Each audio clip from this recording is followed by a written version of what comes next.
Hi, everybody. Welcome to Chai Side Chats, co-presented by Creativity Awakening and Jayamangala.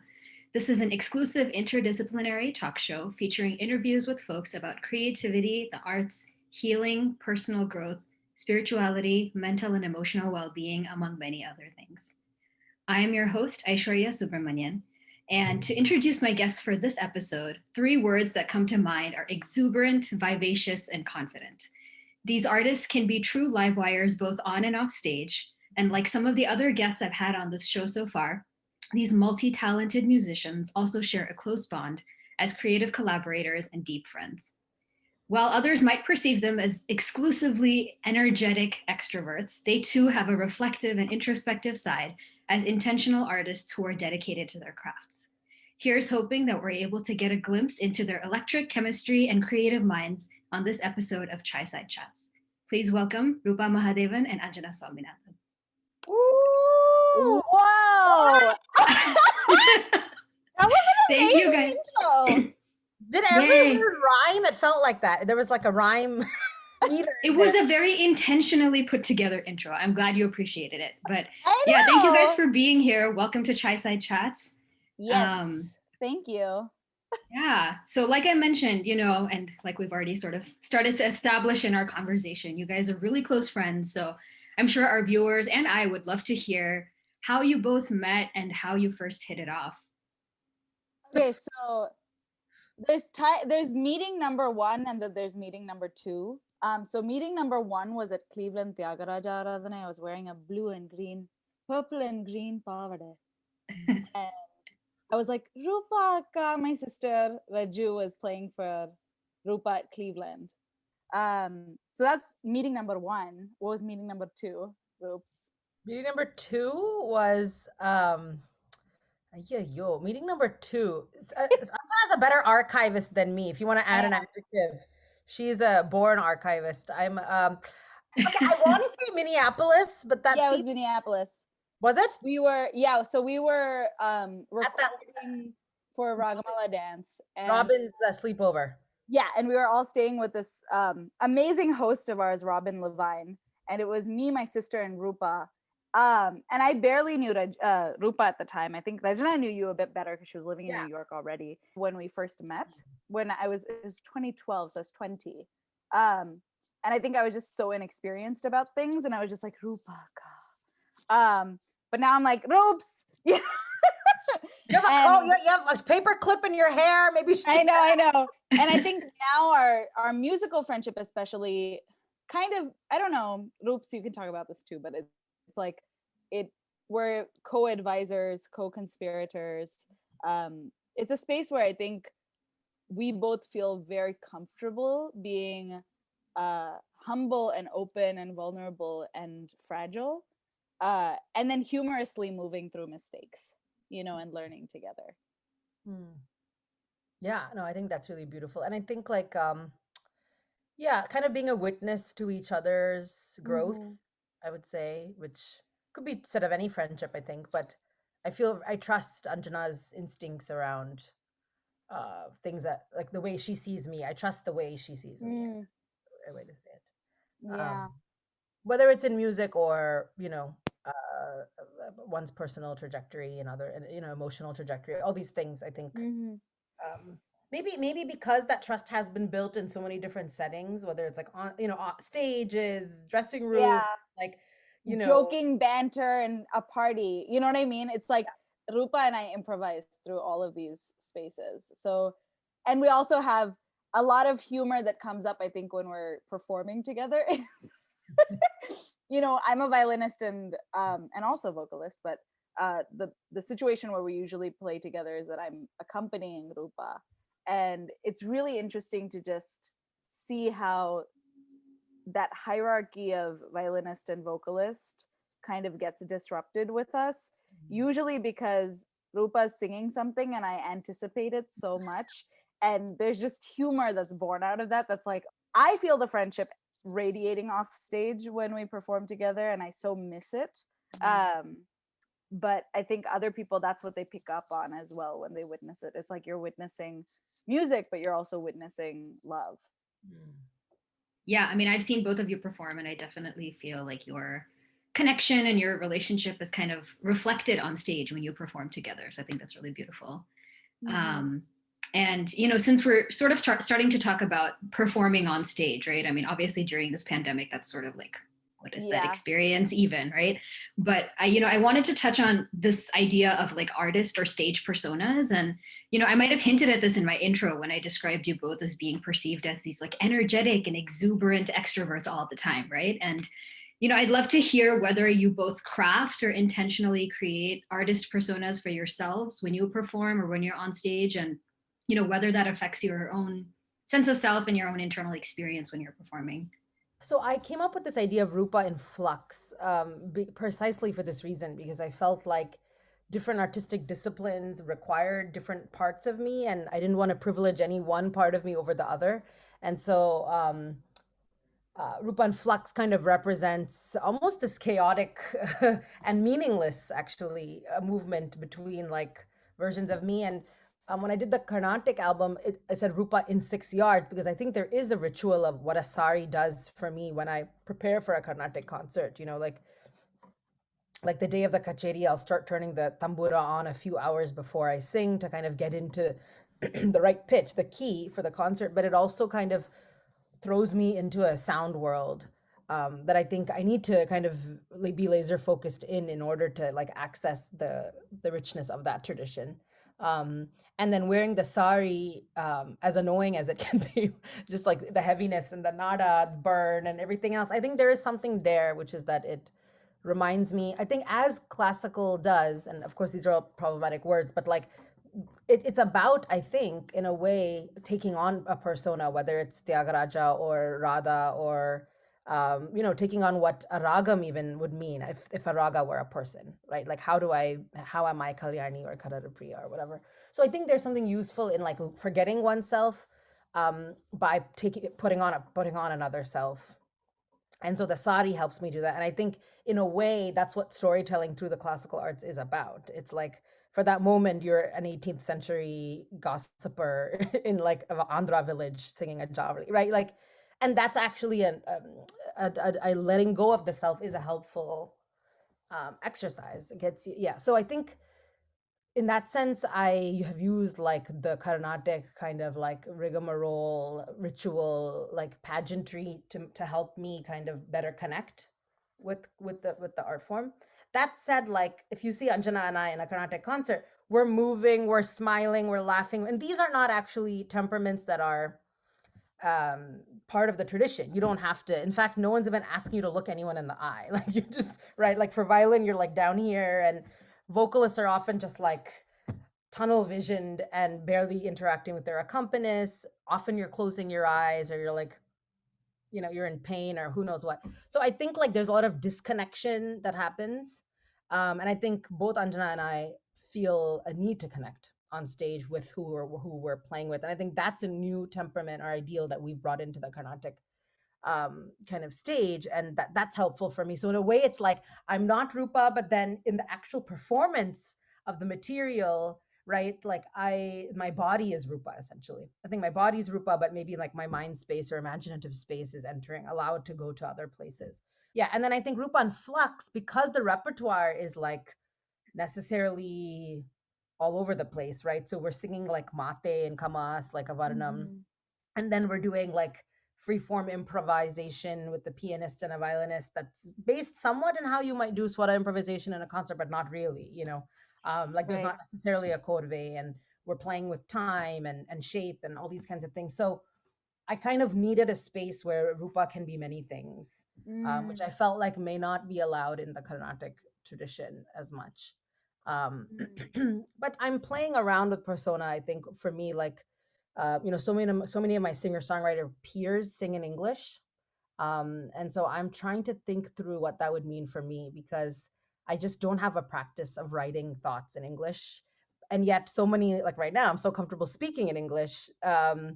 I'm not comfortable as singing in English as much, unless it's a cover. So like if I'm Aretha for 5 minutes, I can do that. But what would it be to be Roopa singing in English? So there's another persona I know that's not yet discovered fully. So I'm kind of working on that. there's certain visual cues that people get on when you're on stage, like how your hair is done, like what kind of outfit you're wearing. Are you wearing shoes or not? Are you standing up? How do you use the physical space? And I think here is where I'm very comfortable not being tied down. I think like I probably use my body a lot more than other women do, at least coming from like more, conservative Indian traditions musically. um, it took me a while to even be comfortable doing a Karnataka cherry with my hair out, which I've done a few of. But I think these are all things that are important to me, kind of finding a balance between losing myself and very much planting, myself in who I know I am. So I think these little things help kind of create new personas, right? Like whether how much that ties to who you actually are, it almost doesn't matter, but it's like new associations, visual associations with the art form.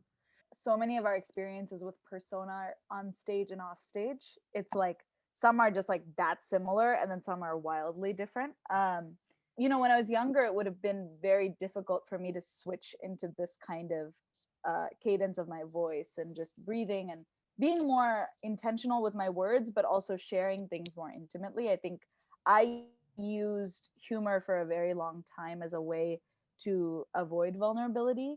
Um, and interestingly, when I performed, I didn't have the greatest relationship with performing and with music. And so actually on stage I would be rather cold.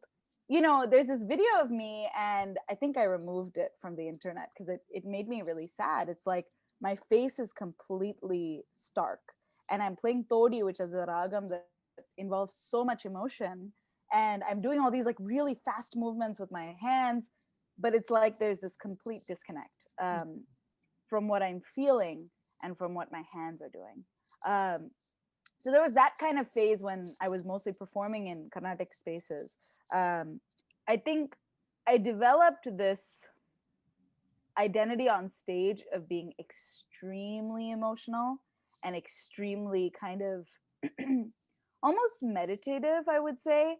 And it was like, well, my life is for me to be humorous. And on stage, it's where I can let out a lot of sadness and a lot of profound things. And I was becoming more and more connected to my instrument. The violin, it's interesting because the violin, people talk about, oh, play your little sad violin. But I do think I was playing almost a sad violin for a very long time, despite having the technical ability to play fast and play happy. And then, oddly, actually, Roops, when I met you was the first time I felt this invitation in a Carnatic setting to be joyous, And it was hard for me initially. Like, I think the first Carnatic concert I had done, after my mother passed away, when I had taken some time away from playing Carnatic music, was with you. It was a house concert. And I was so frightened because I began to have this association of performing with this space of kind of sadness and fear. And there was, of course, the intimidation aspect. I think that's, you have to remember that part of classical music is a classism, it's a sexism. It's like in all kinds of classical forms. And I think Carnatic music especially has a lot of these kinds of unspoken rules of how you're allowed to take space. I mean, even Rupa, thinking about the hair thing, it's sad that we have to think about those things, And so even though I wasn't dressed in any kind of traditional way, I kind of found it exciting to be wearing have my short hair and wear a kurta pajama to perform. Yeah. Interestingly, I don't know what it exactly was. I started doing Alexander technique, which kind of pushed me to be more connected to my breath as a performer. I started, therapy, which helped me realize that I'm not this happy-go-lucky clown persona 24/7, and it's exhausting to be joyous all the time. So in a way, what ended up happening was that who I was in my day-to-day life, which was rather inauthentic, and who I was on stage, which was in a way disconnected or like pouring my heart out, vulnerable and sad. These two people kind of merged or met each other, both in my day-to-day life and then also on stage. And I think in a way I had all of these like black and white kind of ideas of what I'm supposed to be on stage. Well, if I'm questioning things, I shouldn't wear a sari, but I kind of want to wear a sari, and then figuring out I'm queer. What does that mean? If I'm queer and I still want to wear a sari, I like still want to have long hair and all of these things. And I think the most recent transformation, I began identifying as non-binary, and I realized, wow, when I say that I'm non-binary, I am allowing myself this creative potential that is beyond. All of a sudden I was having these ideas that like I can be this kind of like, I can be a monster on stage. I can be, a fairy godmother on stage. I can be this like, not non-human but hyperhuman character on stage. And I think I've been working towards that space where I'm not just myself, but I'm like this kind of, I don't know, this pent up divine superhero energy, if that makes sense. And somehow I do believe that sometimes words, neuro-linguistic programming can unlock certain things. So the biggest shift I think lately, and I still haven't performed after coming out as non-binary, I'm curious to see how that person shows up. One sort of commonality that I noticed in both of your, responses when you were sharing is just like trying to find the balance, right? And I think that's, the case with anybody who has any kind of stage or artist persona, is kind of finding the balance between, like trying to embody whatever it is that you're performing musically or even otherwise, like if it's a character, if it's an emotion, but also from your lens, right? Like how is, like, for example, like, Roopa, you're talking about how do you embody Kalyani, but it's from your lens as Roopa, right? And kind of similar for you, Anj, it's like finding the balance between these two extremes in your own life that you noticed, right? I think we've sort of touched on this idea of like humor and comedy a little bit. And I wanted to just dive into that a little bit more because both of you have forayed into this world of combining your artistic talents and your artistic expression with elements of comedy as like satire or social commentary on things that are happening in politics or pop culture. Roopa, for you, it was through your like Carnatic workout and your Desi vote videos, and Anjana through your Anjana Jokes Instagram page and a lot of other content that you share. And, I'd love to hear how both of you got into this space and what that experience has been like. Yeah, I mean, I can't live without jokes, I think at some level. Like maybe it's me not being vulnerable. I don't know. Like I don't know. I don't think so. I think because I do think jokes are subversive. I mean, I think jokes, it reveals like another layer, another emotional, thought world that I think we all work within in our own ways. But because of so many, but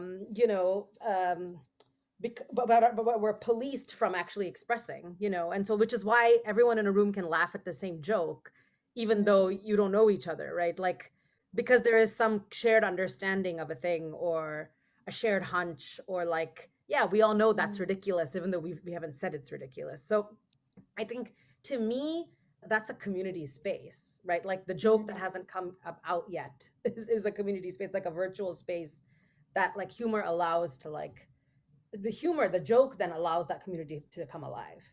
So to me, it's actually a really powerful place to connect with other people.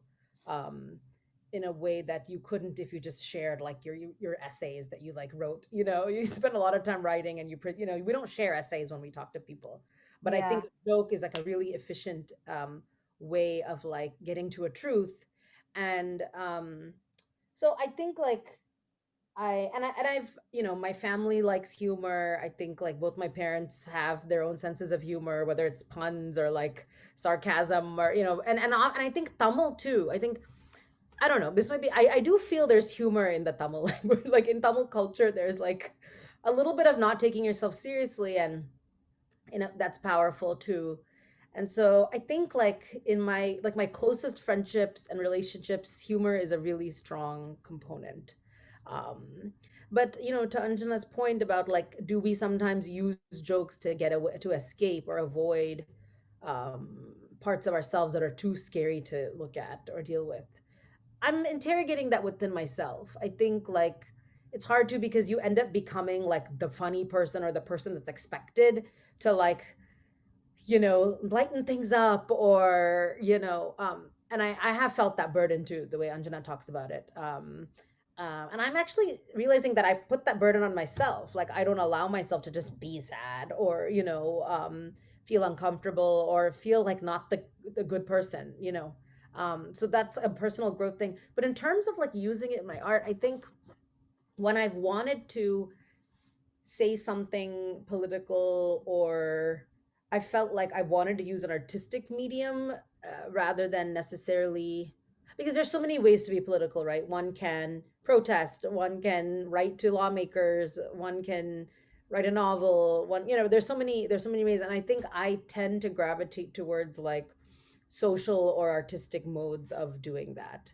Um, which is why I also don't like write too much on Facebook or social media about my political opinions, because there's something I feel that is private about understanding your own politic, but then also like powerful about expressing it through a medium that's like artistic. So um the Carnatic workout was a little bit of like, I do see it as a political product, in the sense that I do think temperaments taking on a persona, like, if is a thing that you don't see in Carnatic music often. Like Anjana saying she's playing Thordy, but then like is looking terrified, and like, there's so the sense of like, how can we take ourselves less seriously in Carnatic music, which I think is tied to this idea of like, we're not gods just because we do Carnatic music. We can perpetrate violence as Carnatic musicians. We can be blind to like social ills, all these things where like I feel like, and I'll talk about Carnatic music specifically, like there's a perch, right? There's this sense of like, as Brahmins, as people who have spent time in rigor and complexity, that allows a kind of lifestyle that's above others, or that we're somehow closer to the divine. So I think I wanted to like push back against that a little bit, and be like, actually no, the songs you're singing remind me of like pulling a 10-pound dumbbell. Like it could be divine, but it could also be this. So I wanted to kind of bring a physicality, bring like, play with the sound space of Carnatic music. Like that is actually something else. It's not, doesn't have to be only Bhairavi, So I think that was, to me, there was a political underpinning, or like kind of commentary in that. And then like things like the Desi vote, a part of me was just like, yeah, we need to get people to vote. Like that's a big core democratic function. And like, how do we do it? And I do feel a connection to like South Asian community. So how can I kind of like speak to that world? And so there, I don't really listen to that much Bollywood, but in the case of the first Desi vote, I used a Bollywood song and changed the lyrics. And then it's funny because when we do classical art forms, or like, we're so removed from kind of like the idea of what is popular. And that's kind of something you have to do. You have to cut yourself off. And I think for me, these comedic things are a way of kind of like actually engaging in a more democratic way, I think, with the way other people are thinking about things. So I do think humor will continue to be like a strong part of what I do. But yeah, I'm very wary of where it can actually halt authenticity or a vulnerability. I feel like laughter and sadness are such physical responses, and anger and fear are as well. I think of laughter as kind of that like physical joy feeling, if that makes sense. And in a way, it's kind of like, if you see something that is so beautiful, if you hear a story, like people often talk about, like, if you want people to connect, obviously we want people to understand that like kids in cages is a problem, right?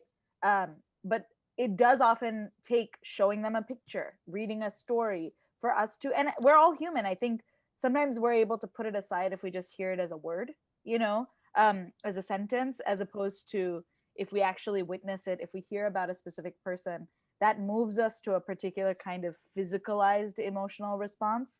And that makes us all of a sudden connect and think about that. It's like our body remembers responding to it, and it'll come up when you see something, when you go to vote even. And I think for me, humor almost operates in a similar way. It's kind of like the physical reaction of laughter can make you almost question or sit with, oh, that's weird. Yeah. And I think in a way for me, it's like let's take the things that we think are normal and then make jokes about them, so that then in seeing it as something humorous, maybe we can actually witness how strange it is. Does that make sense? So, for me on Anjana jokes, it's funny because I just do these, like, I do literally impressions of characters that I've met, people who exist, that who think that their behavior is completely normal. And on some level, I love them too, and with love, I do an impression of that character, how they make, it's like the way they uphold tradition, how they do things. I might have something really silly thrown in or a dirty joke thrown in. The idea is to just sit with, is it just a good impression, or am I actually being moved to laugh because there's something ridiculous about this person, and I'm being pushed to consider who do I know who's like this, and do I always agree with the things they do? If that makes sense. I think about especially anti-Black racism and casteism in the Indian community, and then of course what I've experienced is sexism and homophobia in the Indian community. And something as simple as weight gain, and like I think most Indian women have this experience of like meeting someone and the first thing they comment on is your weight, and I think we can all relate to that. If I show a video of me saying, weight potukkiyo, like being this like auntie who does this, you might be that auntie and watch that video. Does that make sense? And so if you're watching that video and you're seeing yourself in it and you see others laughing, and you're recognizing that I'm making that joke from the cultural and, cognitive dissonance of, you just told me I weigh too much, and then you're pushing food on me and getting offended, and then telling me that I shouldn't diet, and that, you know what I mean? And and then the next day you're still going to tell me that I've gotten big. These kinds of things, these are experiences that I think we all share, but we keep the jokes to each other, and I think what really Anjana jokes stemmed from that idea of like, one, I don't want my friends' spaces to be exclusively comedy, but I do think I have some amazing jokes. So if I can perform those jokes elsewhere, that would be amazing. Being able to share those jokes with a wider network of people, and actually realizing that those like very subversive jokes are being witnessed and really enjoyed by some of the perpetrators of whatever those comments are, that makes me kind of excited. I don't know, comedy can mess with people, and I like that. Yeah, and I think like humor is also a way of like fighting conformity. It's a way of like what Anjana said, like if everyone's laughing, then that means everyone's thinking the same way about a thing, which either means everyone agrees it's ridiculous and we need more versions of other ways of doing things, right. or you all actually have a very convergent viewpoint. Maybe that needs to be disrupted. So like I think it helps to think about how we can embrace difference more. Right. Um I think also think of how silly we ourselves are. I think thinking specific, I think we both use comedy in slightly political but very subversively political ways, and I think in my Anjana jokes page I have like, just your average Carnatic musician trying to change the system from within. I'm not average in any way. The only thing that's actually changing the system is probably my extremely long-winded captions on certain videos, where I'm like making very specific commentary on nationalism and casteism and all that stuff. But, in a way, I think, I don't know, it's just like a way to be kind of what Roopa was saying earlier about this kind of divinity and this prestige and this elitism and all of that comes with it. Humor is such a human thing, and if I can get you to laugh a bellowing laugh, that means that you're admitting your humanity, and we're just sharing a moment of humanity. And I think one thing you and I share is that when we're on stage, no matter how many personas we think we're crafting, the core is that we still want to reach out and connect to the audience. And that is, I think, when I was younger and, you know, doing the like, you know, robot Todi kind of vibe, I didn't even understand the audience as humans. I kind of saw them as like judging whatever I was doing, and, you know, almost like I was getting graded. And that's something a lot of young classical musicians um, experience. But I think now when I'm on stage, it's just like, if I'm not engaging you in a way that makes you sad, at least let it be in a way that makes you laugh or makes you angry. In either way, it's making you think. It's beautiful. I love that. That's great. So I want us to transition into our experiential activity for today. And we sort of, you know, probably touched on some of these ideas earlier in our conversation, but when we think about art, or when we think about the process of art making, it can have a lot of different purposes, right? Like whether it's entertainment or education or creative expression or healing, just to name a few. You know, I think the arts can be a very effective and a very powerful tool.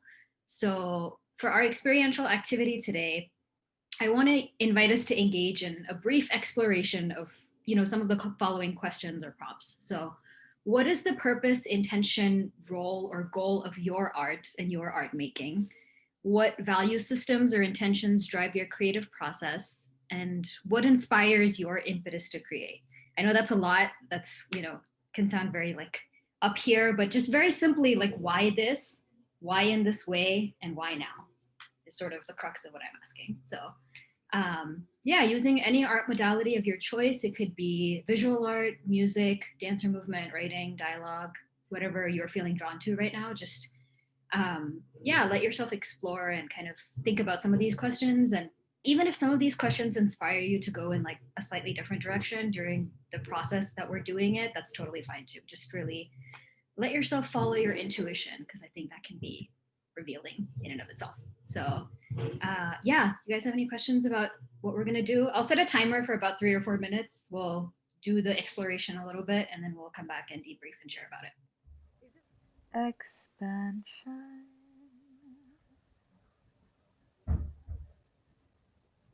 is a way to divinity.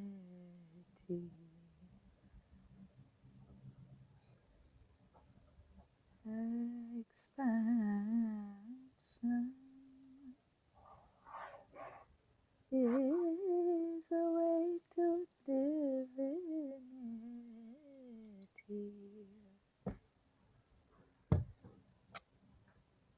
Connection across bodies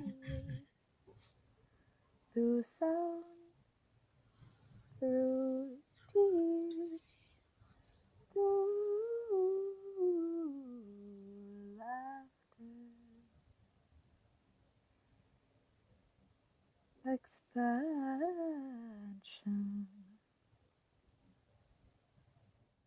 All right. So I would love to hear what came up for you in your process and exploring some of these ideas and questions. Thank you, Anj, for that soundtrack. That was really nice to have in the background. I felt like, oh, I have to sing with her, but I wanted to honor where my mind was. So I just wrote words. I love the idea of chaos and like there being no meaning to anything that we do. And like, so I don't know, something in me is like thinking about movement and like whimsy and the utter meaningless of it all. And I think pandemic made me realize the pandemic has shown us that a virus humans are not, like, we're not the center.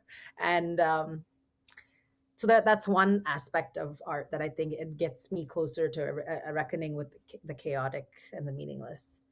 But then, and as I was hearing Anj sing, I was like, oh yeah, but then there's like emotion, there's meaning, you know, we all need meaning. Like we all can say we're nothing and this virus is an equal participant in the world to us, but then like we want to feel like we're something. That's like a human need. So we need family, we need friendships, we need lovers, we need challenges, we need like safety, all these things are part of what gives us meaning. We need meaning too. So kind of this, and I'm moving because I feel like my body is like trying to understand all of it, right? So the dance becomes like how does the body interact with all the messages it's getting? On the one hand, you're worthless and nothing, and on the other hand, you are you save someone's life, or you teach someone, or you receive someone's words, and that gives that, we all are giving meaning to each other. And so I think for me, art is like constantly thinking through the both meaninglessness and meaningfulness of our lives and of our identities. And um yeah, and exploring that, and like seeing what that does for me, and then what that might do for someone else, through the modes that I choose. And I'm dancing because I think I want to incorporate movement more. Like when I'm sad or something, if I want like energy, I usually like move. I'm not like turning on my Shruti box. So I think I want to, and I trained in dance, so there's some confidence I have in dance that I think I can bring to the fore. So yeah, that's my offering. Awesome. Yeah, I think for me it's like, I don't know, I was thinking about what Roops was saying about singing in English earlier. I actually don't feel comfortable singing in any language other than English. I feel very awkward trying to mold these like Sanskrit, Tamil, Telugu words in my mouth because it doesn't feel authentic. Even the Tamil songs are not in my Tamil, so it's like it's not in the Palakkad accent of Tamil that I speak. I mean, if I don't even, I feel like I'm singing when I speak Tamil, but it's become like a very, I call it like these English poetic viritams almost, and it's been a really nice way to sit with, words, the feeling of a word in my mouth, basically going through the same motions that singers talk about when they sing a viritam, which I know, Rupa, that feeling I'm talking about. But it can be like the words can just take you into this place, and then you have this play with the notes. And I think, talking to you guys, I think is the first time I've really been able to think about the trajectory of art making that is an ego-based art making, and a career-oriented art making, and then shift that towards, and how that shifted and when that shifted towards compassion-based art making. I think, this pandemic has made us all question sort of, what's the point? We're not able to make art. For some of us, it's like, oh, finally I'm able to make art for myself. And I think what I've missed most is the ability to connect, and share, and in a way that it's kind of complicated, because it's like, I recognize that my art does have this social political component to it, but can it be social political but be about care and healing, as opposed to like protest music? Because I think that love can be a form of protest as well. So just thinking about those things, and thinking about how, like, the more I allow myself to be this kind of divine expansive self, the more I can invite others into that world, as a performer, and recognize that, artists do have this, and we do this thing for ourselves, but we also have this like energy that we're able to tap into. And if we make it about ourselves, we can't really tap into it. At least that's my experience. So just really thinking about how we can incite things in others, even when we can't be with each other in space. Nice. That was lovely just to hear about, your experience of that activity. I hope it shed some light on some things for you. But yeah, I just wanted to thank you both for being on this episode together. It's been super fun, to have you guys together. And it was very intentional for me to bring two friends so we can kind of get to know a little bit more about your dynamic and see that as well. So yeah, thank you so much for being here. Thank you for sharing. Please continue making the amazing music and just, variety of artistic things that you do, because I know, and I personally I'm a fan of your work. So thank you for all that you do and all that you offer. Hi everyone, I hope you enjoyed this episode of Chai Side Chats with Roopa and Anjana and their infectious energy and vibe on our episode. Please remember to like, share, and subscribe to the Creativity Awakening YouTube channel for regular updates on our videos. Episodes for Chai Side Chats premiere every 2 weeks. Stay tuned, our next one is coming soon.